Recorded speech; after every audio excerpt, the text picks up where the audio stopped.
The candles flickered on the birthday cake my mother ordered from Rose's Bakery on MLK Boulevard.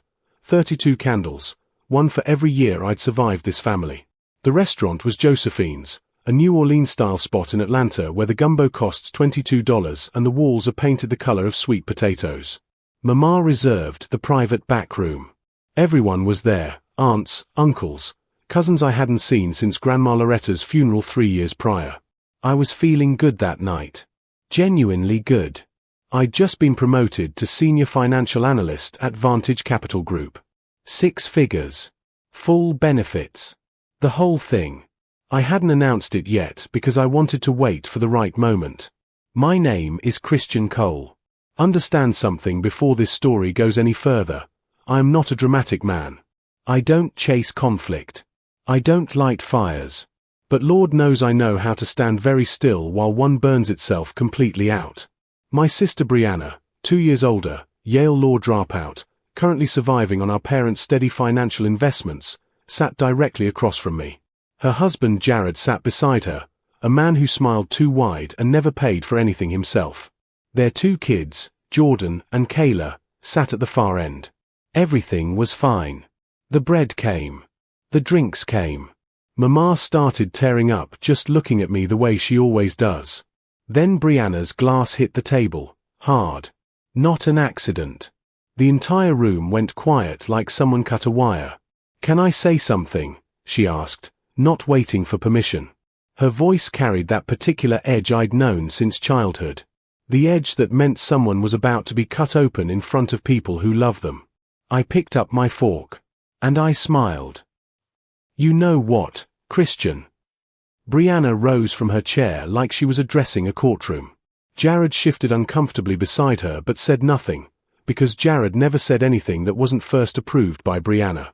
That had always been their marriage. "You sit here every single year," she continued, voice climbing, "letting Mama baby you, letting Daddy act like you hung the moon, and for what? What have you actually done with yourself?" Uncle Fabian set his fork down slowly.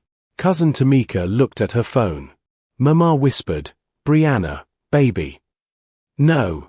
Brianna cut her off. "Somebody has to say this." She pointed directly at me, birthday candles burning between us. "You are the family disappointment, Christian. You always have been. You left Howard after 2 years. You bounced between jobs. 3 apartments in 5 years. You have no wife. No children. You are almost 40 years old and you are absolutely nothing." The room dropped 10 degrees instantly. I remember the sensation exactly. Chest tightening, the gumbo suddenly smelling too sweet. I looked at Mama, whose face had collapsed into something I can only describe as public grief. Raw and unwanted. I watched Brianna sit back down and straighten her dress like someone who just delivered a verdict and won. And I remember what I did next. I picked up my dessert fork, the small silver one with a little curl at the handle, and I cut into my birthday cake. Red velvet. Cream cheese frosting. The real good kind. I took one slow, deliberate bite. Chewed carefully. Looked Brianna dead in her eyes across those burning candles. And I smiled. Not a sad smile. Not a broken one. A knowing one. Because by then, I already knew something she didn't. And it was going to change absolutely everything about her life very soon.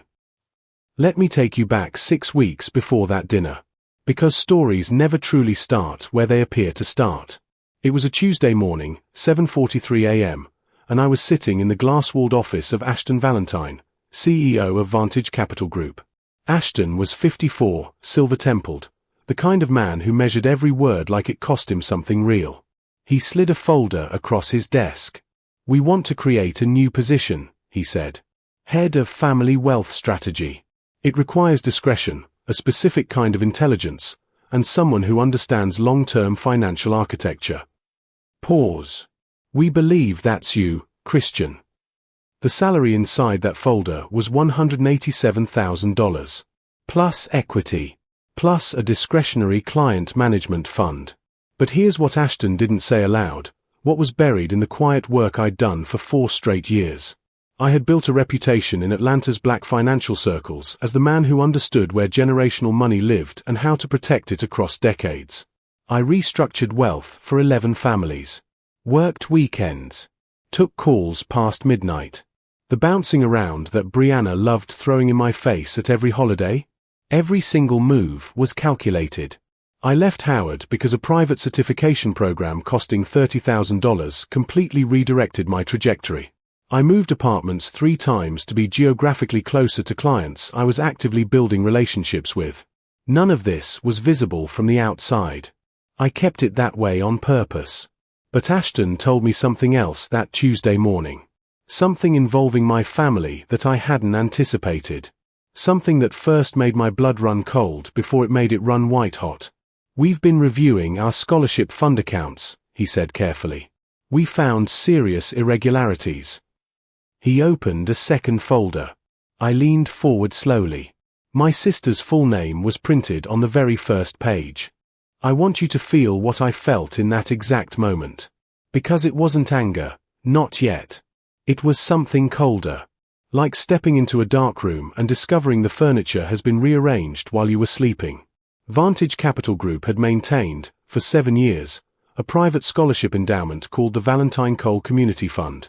Valentine for Ashton.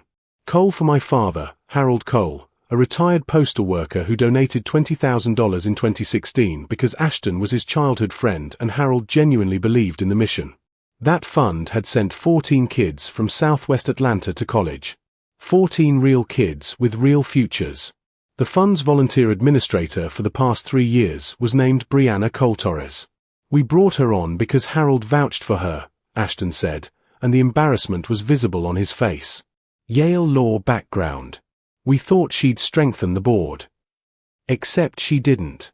The quarterly audit had uncovered that 2 current scholarship recipients, each carrying $42,000 aid packages, were named Jordan Torres and Kayla Torres. Brianna's own children. I need to be precise, because I am a precise man. The issue wasn't simply that her children received funding. The issue was that Brianna had personally written the selection letters. She had scored both applications herself. She had sat on the review committee and deliberately failed to disclose her family relationship to both applicants.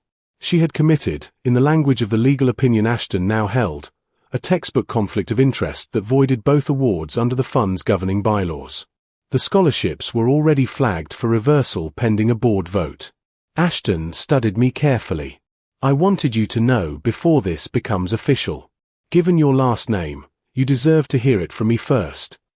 I nodded slowly, closed both folders, stood up, and I said something I would not repeat for the next 6 weeks. Let me tell you something most people never understand about real power. Real power is not loud. It doesn't announce itself at birthday dinners. Real power sits across from you, cuts its cake, and lets you believe you're winning, right until the second you realize the game was already over before it started. After leaving Ashton's office, I drove home to my apartment in Buckhead. Yes, Buckhead, Brianna, the address you mocked as trying too hard, and I sat at my kitchen table for 3 straight hours.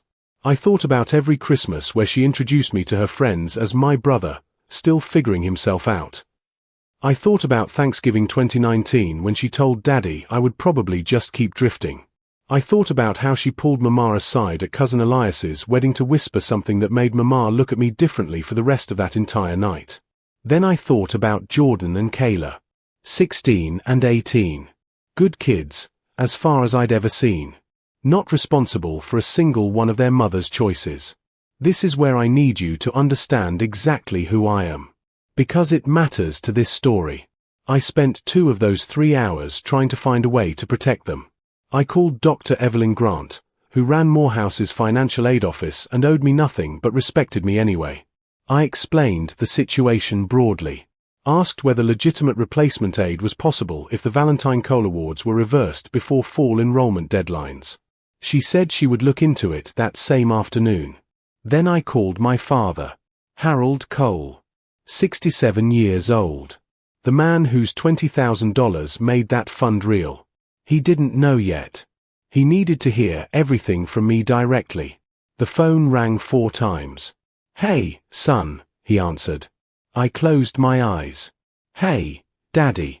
You got a minute? My father cried. I don't say that lightly. Harold Cole was built from silence and sacrifice.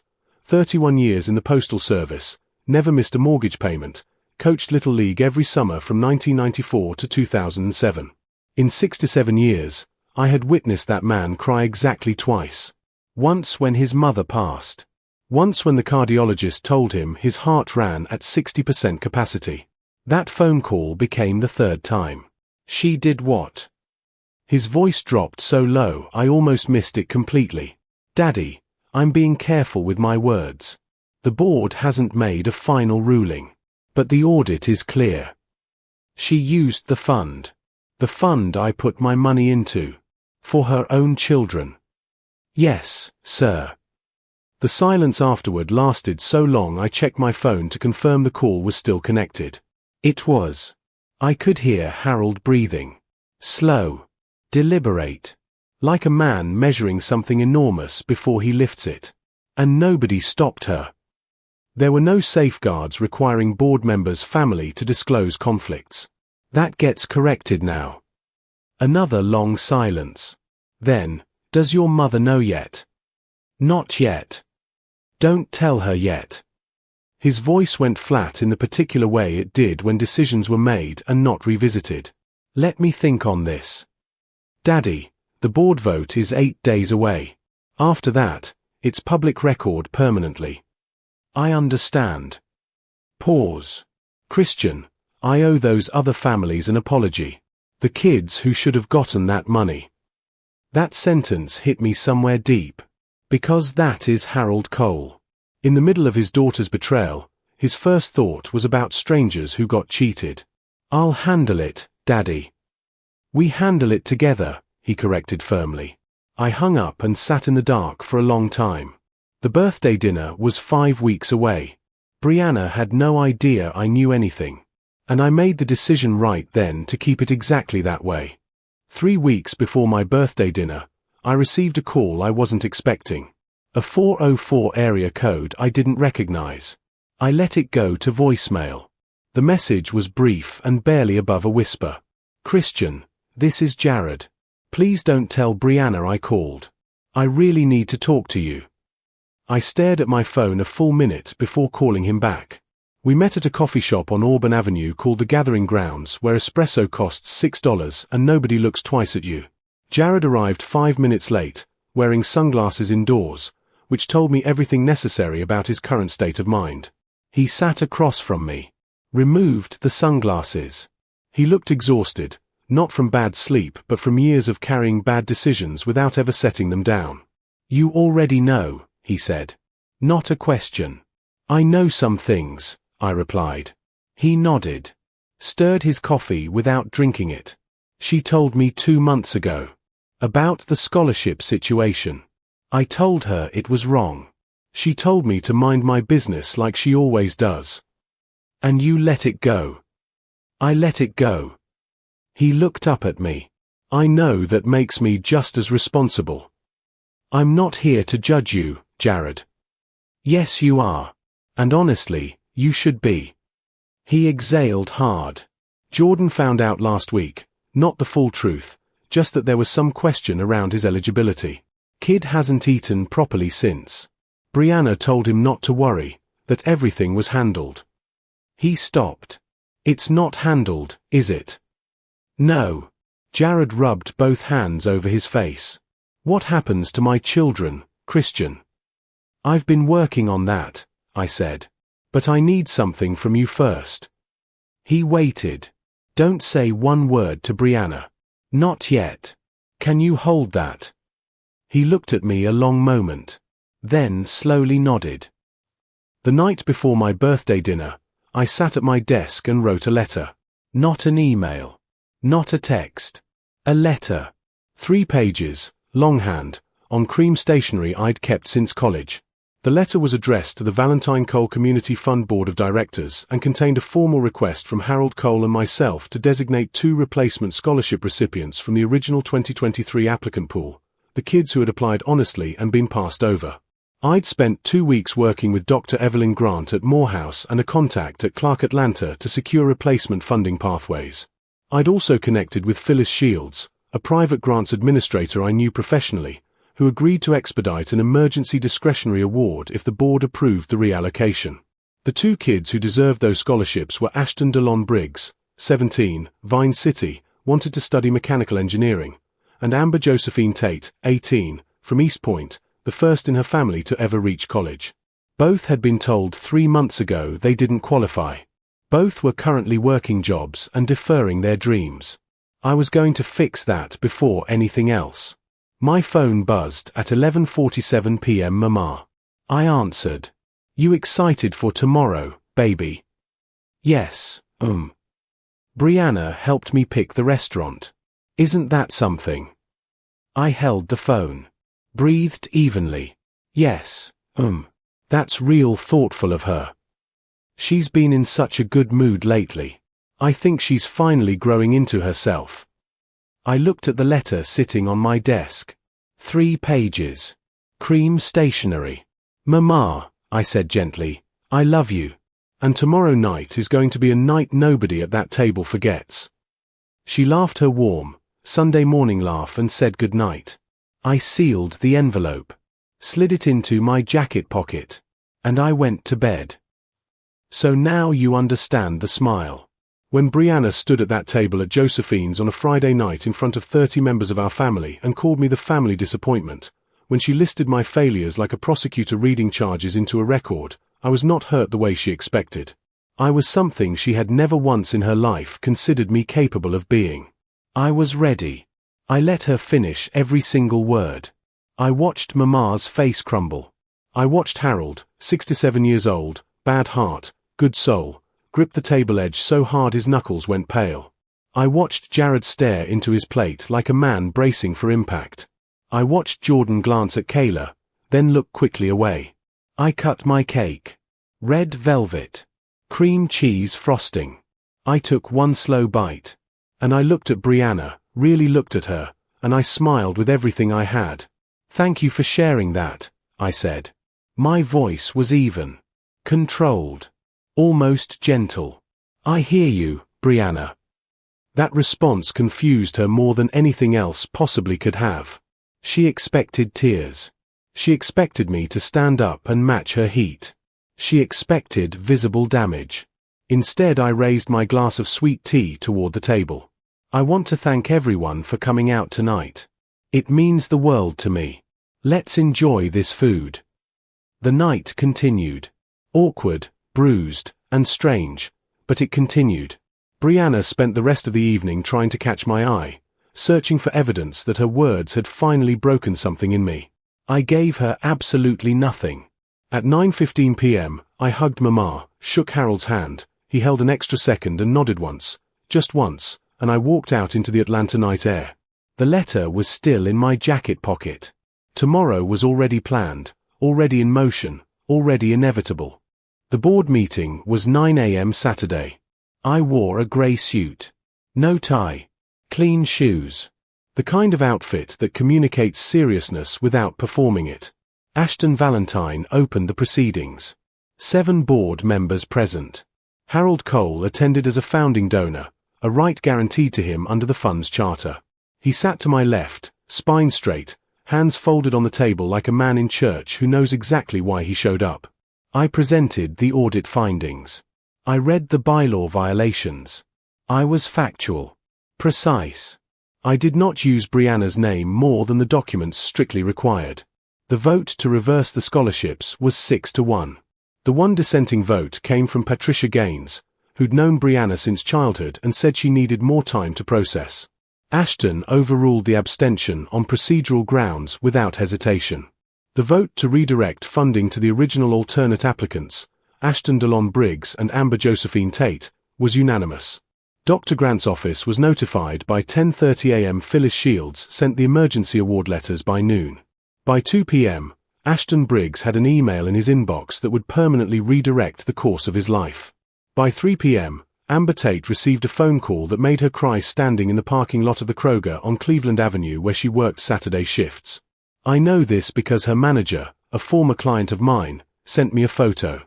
Amber, both hands over her mouth, tears streaming down her face, phone pressed against her heart like it might disappear. That photo lives on my phone to this day. At 4 p.m., the board's formal legal notification was sent to Brianna Coltorres, advising her of the reversal, the grounds, and her permanent removal from the board. I was home by 4:30. Made coffee. Sat by the window. My phone started ringing at 4:47. It was Jared. His voice was completely wrecked. "She got the letter," he said. "Christian, she is." He dropped his voice to almost nothing. Jordan opened his email first and saw the reversal notice. He didn't fully understand what it meant, so he brought it to Brianna. She read it and he stopped mid-sentence. "Is everyone physically safe?" I asked. "Yes. But Jordan," Jared's voice cracked hard. "That boy went to pieces, Christian." He looked at his mother and asked her flat out if the scholarship had ever been real. She didn't answer. He asked again. She still didn't answer. He figured it out on his own. 18 years old. Just sat down on the kitchen floor and cried. I closed my eyes. This was the part one had dreaded most. Not Brianna's rage, I was built for that. Jordan and Kayla. That was the weight I'd been quietly carrying for weeks. Jared, listen carefully. Jordan has real options. Legitimate ones. Dr. Grant at Morehouse is already expecting his call.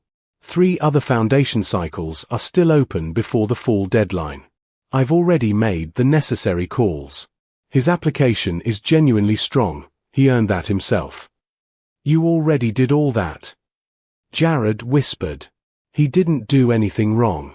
Neither did Kayla. The line went quiet. Then Jared said something I hadn't anticipated. Christian, I'm sorry. I should have stopped her the moment I found out. I was afraid of her.